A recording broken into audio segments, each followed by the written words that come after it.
Bata pa lang, na-diagnose na si Gladys na mayroon sakit na polio.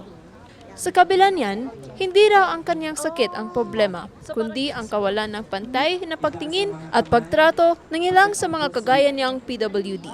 Ito rin daw ang rason kung bakit hirap itong makahanap ng trabaho.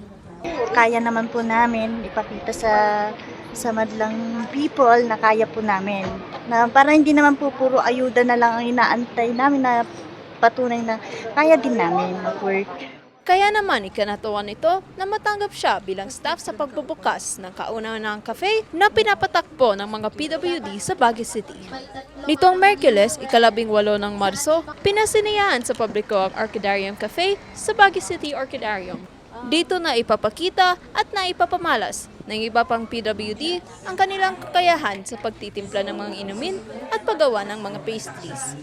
Ang cafe pinapatakbo rin ng kooperatiba ng mga persons with disability. Para sa lahat ng mga para kumita, merong kikitain yung mga persons with disability para may income. Pagdating ng araw, meron silang makukuhang dividendo.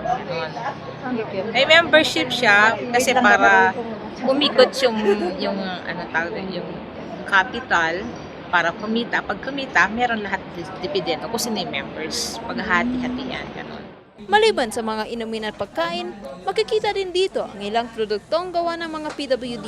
Ang nasabing cafe, bunga raw ng maikting na papaplano ng Persons with Disability Affairs Office na pamahalang lungsod at ng kooperatiba. Especially this place was subject for further enhancement and renovations to make it sure that this place is livable, creative, and inclusive for the sector of person with disability.